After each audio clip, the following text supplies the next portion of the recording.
So sharpen your knives and ready your plates for one last grand adventure that promises to leave us with a taste of magic. Now then, folks, as we prepare to bid a fond farewell to the culinary caverns of delicious in dungeon or dungeon meshi, let's not forget the feast of memories we've savoured. The final episode is not just an ending, but a celebration of an epic journey we've shared together. So sharpen your knives and ready your plates for one last grand adventure that promises to leave us with a taste of magic that will linger after the credits have rolled. Episode 24. As much as sad as I am that it's here, I am excited for the next chapter. When on earth we're going to get season 2, I have no idea. I will be doing my full season, my full series review in a couple of weeks. I might binge rewatch this. But today I'm just concentrating on episode 24, Dumplings 2, Bacon and Eggs.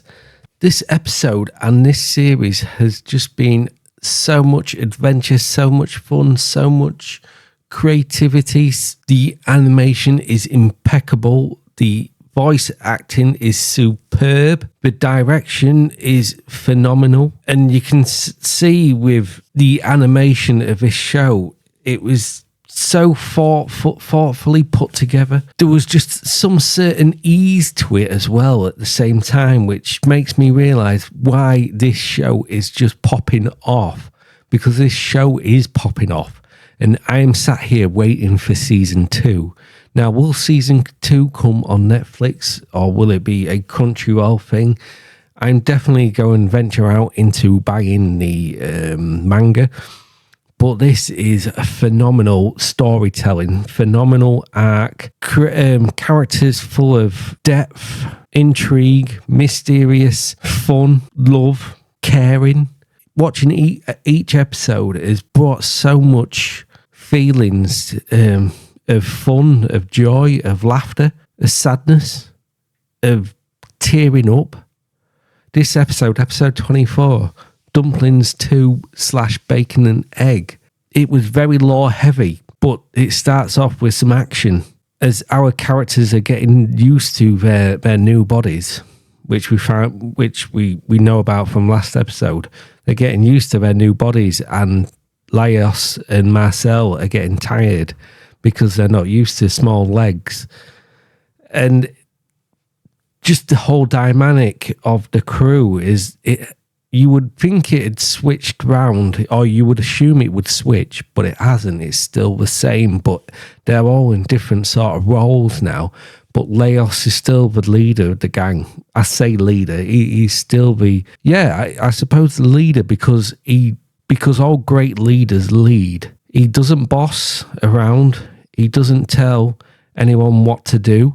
He knows he knows everyone's strength, and he will use their strengths to the group's advantage, which makes him the perfect leader.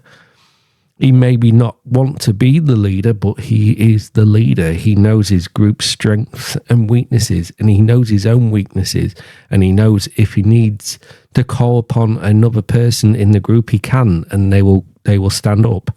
And even with him being a dwarf now, he's still that. He is still that and more. He's tougher. He's stronger. He's a little bit thicker in a good way. And Marcille is just even more innocent in her halfling body, as Chilchuck is asking the question of how long this changeling mushroom curse will last. Is it forever? Is this will change their race's identity, which will it change their lifespans? Because halflings, Chilchuck, they live to about 50 years, humans 80 years, and elves pretty much forever, and dwarfs similar. And they all sort of freak out Marcille. She's a halfling now, so she's going to live to 50, and she's going to be old and winkly, which doesn't please her at all. But it's just the way that particular moment is told in the story. is just so beautiful, so fun, and so much information was given in that time. As our group is getting used to having a rest, Marcille with her new ears, her new halfling ears, here's the gargoyles. They haven't evaded the gargoyles, and the gargoyles are once more upon them, ready to attack. Although to me, it looked like they were after Laios' sword.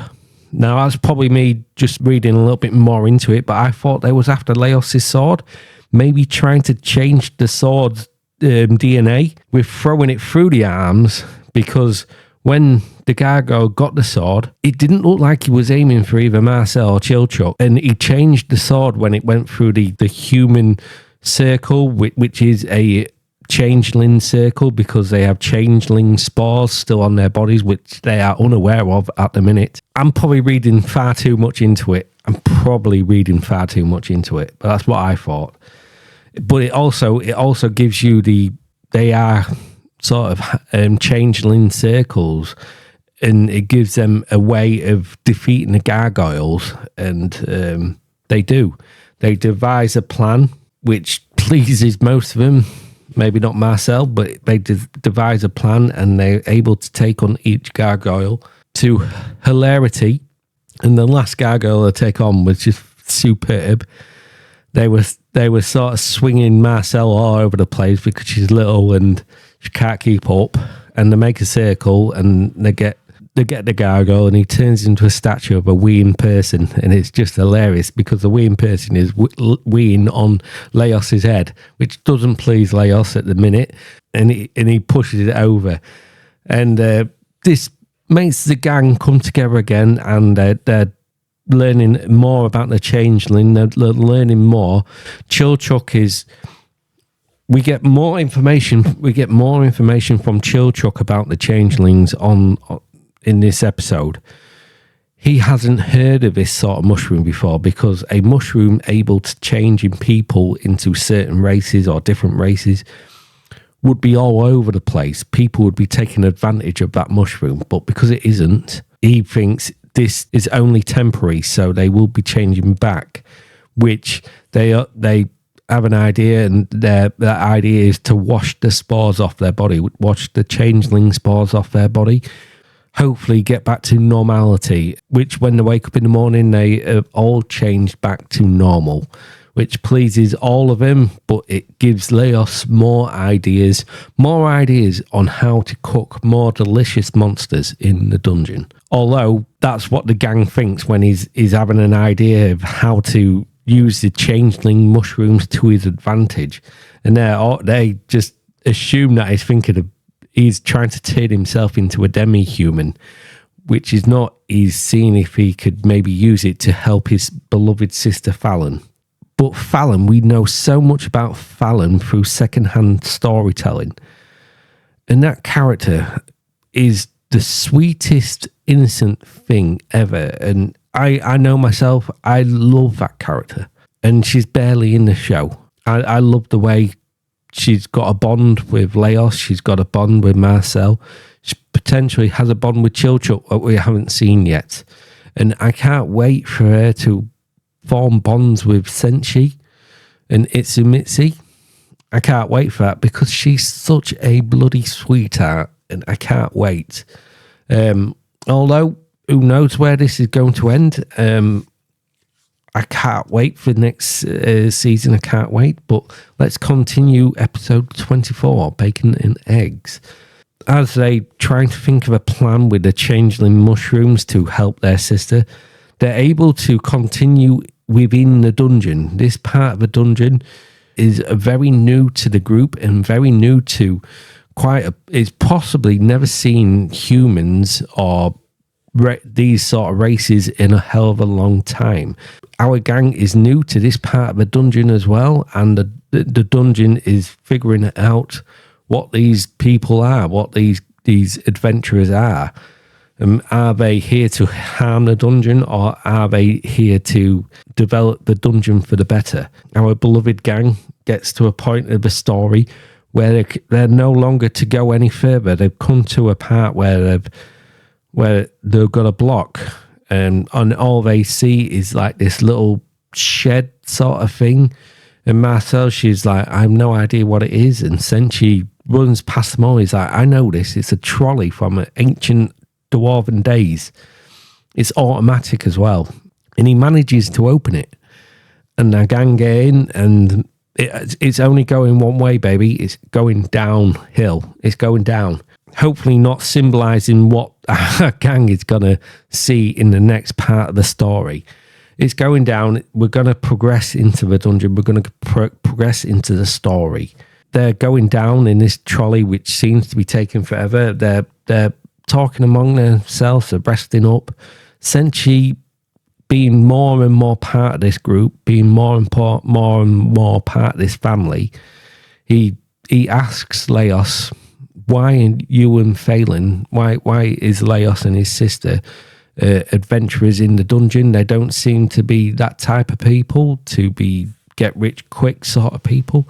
And this is where we find Laios's backstory and Fallon's backstory, and it's so tragically beautiful. And we don't get much of it. We don't get much of the backstory. Even though this episode is lore heavy, it's lore heavy.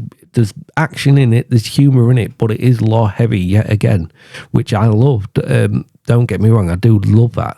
We seem not to get much of their backstory, but what we get, it fills in so much. And so, yeah, we don't get a lot, but we really do in the sense of it.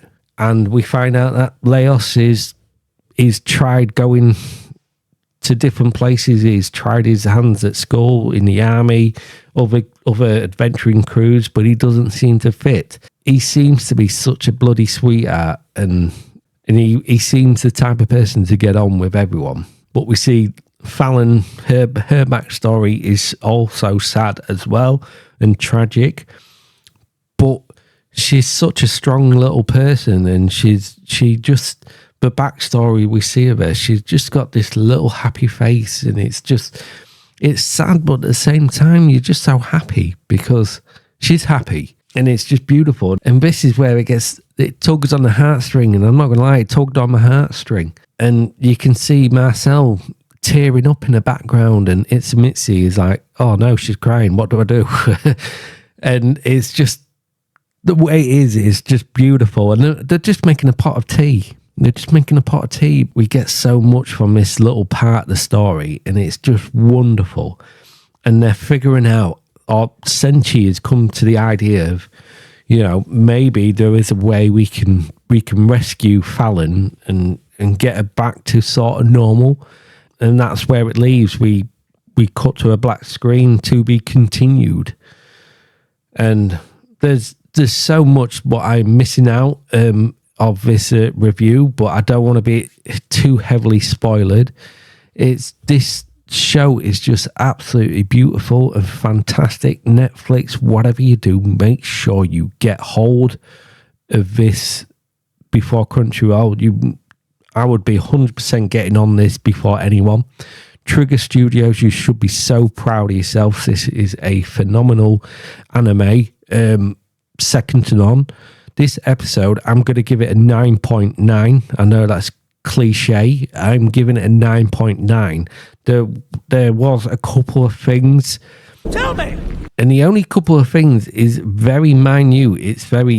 I wish the opening song was Bump of Chicken. I do. Even though I've grown to love this one, what's currently playing, I wish it was Bump of Chicken. I really do, by Sleepwalking Orchestra. I wish, or I think it's Sleepwalking Orchestra, Bump Chicken. That's the only problem. But like I said, I will give this a 9.9. This is how much I love this episode. And I will do a whole series review in a couple of weeks' time. I need to rewatch it. I want to rewatch it. If I had the time, I would start rewatching it from now. This show is just second to none, and I highly, highly recommend it. But I will leave you with this final thought. The season finale of Delicious in Dungeon, episode 24, was an absolutely roller coaster of emotion. It surpassed all expectations with its thrilling twists and turns, leaving us perched on the edge of our seats. And just when we thought we'd caught our breath, it hit us with a cliffhanger that has left us all clamouring for more.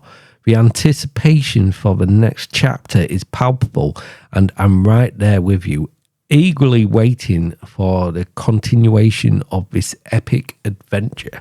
So get in the kitchens, folks, and unlock your culinary adventures with Delicious in Dungeon, or Dungeon Meshi. I will catch you in my next video. Peace.